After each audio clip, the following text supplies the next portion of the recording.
अरे चलत चलत मिया आज थक गई। कहीं लौकतो नहीं खे कि पानी उनी पी। दही जमाल कबे से रखले तैयार कर और कहां बार अभी तैयार ना भइल अरे तैयार हो गई हो, अब तो आ गई। अब तैयारे बानी, तैयार कर बड़ू। हां दही एक बार लेके जाई। जाई हां पहुंचाई लेके घरे तो दो हम पहुंचा तने। अब का बा बेहुड़िया उठा ली लेके जाई ना केने दो दो लेके जाई दही पहुंचाव। दो दो दो हम जाता नहीं दो ला जा जाता नहीं देखियो जा। हां ठीक है। हाँ धीरे धीरे बढ़ जाई, कले कले चल जाई। कले कले चल जाते नहीं खे चल जाई। धीरे धीरे जाई जाई, धीरे धीरे जाई, कले कले चल जाई। हम पहुँच जाए ना कले कले।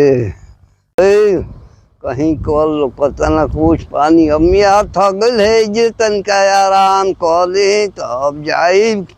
तनी मियाज हार गई बा धरत है जे धो के आराम कर ले। क्या करी मिया।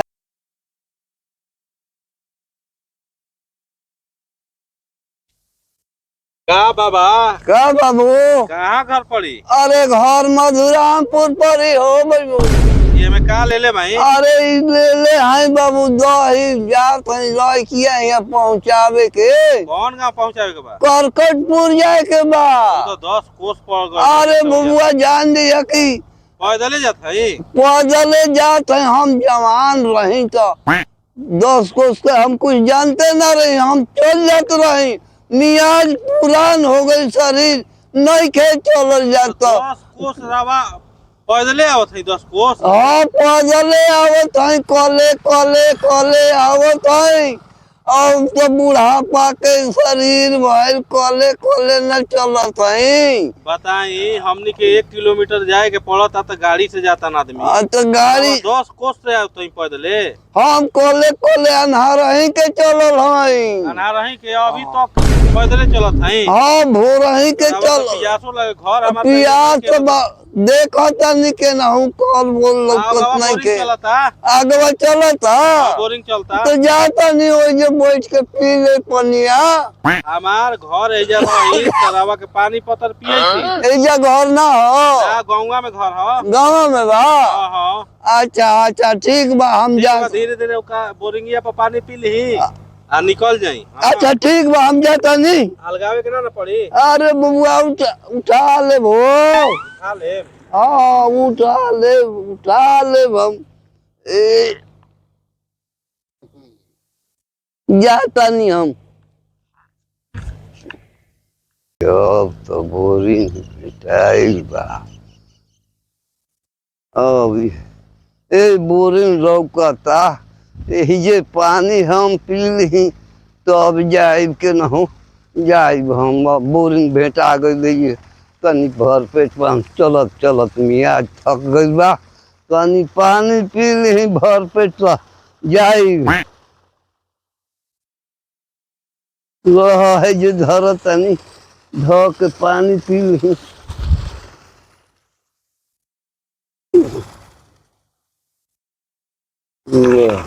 रहो बाबू क्या तनी पानिया पी ली अब न जाए।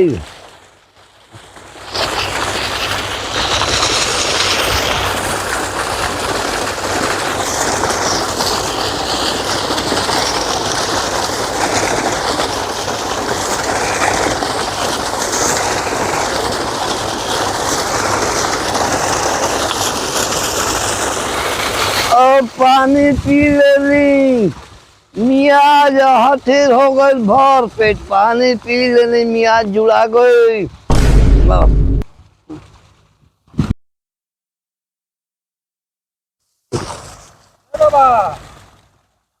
कहाँ जाता ने? अरे जाता नहीं बबुआ पर करकटपुर जाए के बा। ओ करकटपुर जाए के बा? हाँ अच्छा जी। एने कहाँ ले आगे ने अरे आवत मधुरामपुर रे। रहिया में आधा हिस्सा हमारा होइल। अरे तो और कैसे ही चवा होइल, हम कहाँ ले आवत है ढोके लड़की है यहाँ कहाँ लेके जाइब हम।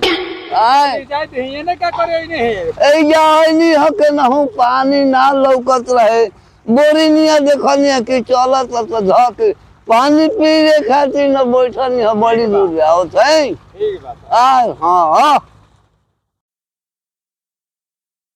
ए बच्चों बच्चों, अरे बाली रे ए बच्चों, बच्चों रे खाने बरस रे बच्चों ए बच्चों, खुश रहो बाबू खुश रहो। कैसे आईली अरे बड़ी हम भोरे के चलल है कले आवत है। बच्चिया कहाँ बे बुलाई ना तनी, बच्चिया कहाँ बे एजे भाई बुलाओ बुलाई दही लेके आई ना बाबूजी आई लबो ना बाबूजी खुश रहो बच्चे। अरे हम बड़ी भोरे के चलल है कले आवत है। अभी कोनी का करे, बूढ़ पुरानिया समय के हो गई, शरीर बुढ़ापा हो गई, तो अब पानी पतर लाओ पिए के पानी मतारी दही कैसे लगा बाबूजी? कैसे आईनी हाँ पैदले ना आवत है। अरे पैदले सुबह रही के यहाँ के चलल बानी, अन्हारे के भोरे के हम चलल है कले आवत है पैदल कले। गाड़ी तो गावे हो गइल बा हर गली में। अरे तो गाड़ी घोड़ा हो गइल बा त टाइम से हमारा गाड़ी घोड़ा ना भेटाइल, कले डूरल चलल आवत है। कले यहाँ के चलल है का करब? तो माई के हाल सुनाबो। सब कोई के ठीक बा, माई के बाबू के भैया के सबके गांव घर के सब कोई ठीक बा ना? हाँ सब समाचार घरे के सब ठीक बा ना? हाँ सब ठीक गांव बा। घर वजह सब ठीक ठाक बा ना? हाँ अपन समाचार बताएं जा। सामान्यों के ठीक है बा। अच्छा तो ठीक बा, हाँ ठीक बा। ठीक बा तब जाई मीठा पानी ले आई। हां हम जातानी हम बाबूजी को पानी में पहले पिया में काम लेके आवतानी। हां लेके आई जल्दी। ए बच्चिया, अरे हौ दहिया बांधल ओकरा के खोल देना तो खाटा हो जाई ना। खोल अच्छा खोल दे बताई। खोलो खाटा हो जाई। जी का रे अब देखी ना आइल बनी समधी जी आइल बनी। अरे महीने ई कौची आगतन रे? अब का जन देखनी दही लेके आइल बनी। इतनी दही लेके आइल हुई आ जौन बात तौन दे के भेज दी रे। अब का जन हम घर में रही, अब देखी ना बाबू कहाँ तक गइल ह त मीठा पानी पियाई जाके देखी। तनी देखत रही है, बड़ी एने ओने करतिया। अरे ठीक बिया ना, ई बोला के सामान सब पैसा कौड़ी दे के भेज देतिया। अब का जन ओकरा पर पहरा देवे के तो पड़ी तू न तब ना। देबी कि हम देम? ना तो ठीक बा, हम देबे करम। हाँ जाई पानी पियाई। अरे तो पानी उनी पी लेना हुई, उनकर दमाद पियले ना हुई। ठीक है बा। समझी साहब आइल बानी का जी? हाँ अरे प्रणाम। कहीं हाल चाल हाल चाल ठीक है बा, बहुत बढ़िया बा। पानी उनी पीनी? हाँ पानी उनी पी के एकदम ठीक बानी। चली ठीक बा। हाँ चली बहुत बढ़िया हाँ। आउ सब हाल चाल बताई। हाँ हाल चाल ठीक बा, अपन रहुआ कहे। एनहू बीतते बा देखते बानी कि रोपनी डोबनी चलता, वही में बेचैन आदमी बा। तो का कोई नहीं है कमरे लागल हाँ बा, लागल दिनवे बा। लागल बा ना। बैठी अच्छा बैठी और सब कुशल मंगल कहीं? हाँ मंगल सब ठीक बा। ठीक बारे ने कहा कहल जाओ जी, कुशल तो गाँव में घुसल, मंगल होने दुकान चलाओ तो ये तो बात बा। आउ का कहल जाओ? का कोई नहीं हाँ। करे के बा। ठीक बा बढ़िया। बाबू रे बाबू अब है सुनो।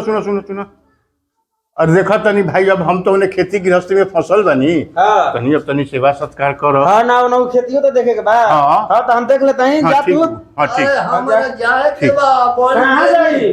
जाए मैं आज रही। सुनो। बा। सुनो हां कुछ मांस मछली कुछ लिया दो, अच्छा कौची मंगा दी अब इहे के जौन खाए की इच्छा हुई तो मंगा दी का खाई अरे जवन बोली तवन सब ठीक बा। ठीक कुछ हाँ, ठीक बा ना हाँ, देखो ठीक है बा कुछ ले के बना के खइयो अच्छा ठीक है बा काली यहाँ के जाई आज कहा जाई अभी हाँ। मतलब आइल बानी दूर से हाँ बहुत दूर से आइल तो भाई मियां जो था कलो हाँ हाँ हाँ कुछ बना के हाँ आराम करी हाँ। कल जाई अच्छा अच्छा ठीक बा ठीक ठीक बा अरे बुढ़वा कहनी कि काम ना चलता है घर में काम लगेले बड़ा समधी कहते जाए के तो विदा ना कर चाहिए ये मछली शिकार खाए खातिर नहीं बा ने तोर बहिन जो छू छुंदर रही त हित न हरे समधी न हरे तो खर्चा अपने बा दुनिया भर के अब खर्चा गिरवावत रह बुद्धि के हिन्ने बड़ा दम से एकदम पागल भाई से तोर भाई बाप आओ तो खात रहे कि ना तो ठीक बा खेती के भी खेती के अरे काम ठीक। चलता तो तू करत ऐसे हाँ कि हम करत पैसा के खर्चा बा कहाँ से आई पैसा तू कमा के लावत इसकी हम लावत तू देखो तो ये कि कुछ देवे मत तो ठीक है बा जा खियाव अरे खाए के तोर भाव देख कहीं के खाए के पेट में जितना खाई उतना खियाई लेके ना जाए के चाहिए ये याद ध्यान रखिए कि कुछ देवे मत तो ठीक बा बुद्धि के हिन बड़ा तो हाँ। कहाँ से आई पैसा ई बरसात एथी में आ काम अपने घर में लगैले सुन बड़ा सुन खिसा में कहल बा कि दाल भात घरवैया खैलन आ हथिया ले पहुना गइलन अरे आवत उनका नाम पर खैबी तू हूँ खाई हम हूँ खाई बेटऊ पतो ये सब तो तोरे खैर एगो समझिए ना खाई फालतू में रे तो ठीक है बा उ लइकवा बा न ओकरा के समझावे खोखी कुछ ले जाए न तनी बात समझल जाला लइकवा के तू समझाओ ठीक बा हम लइकवा का बोला के हम समझा हाँ, देता समझा दे लो बाबूजी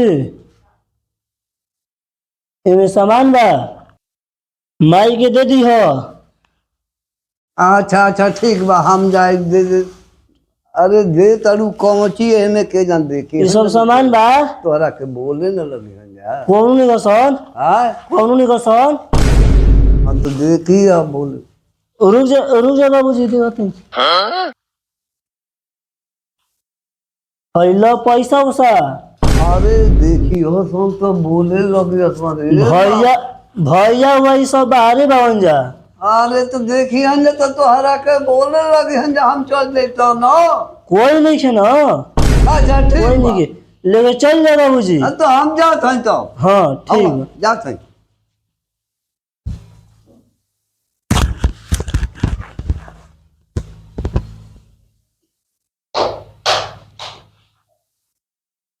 A few moments later.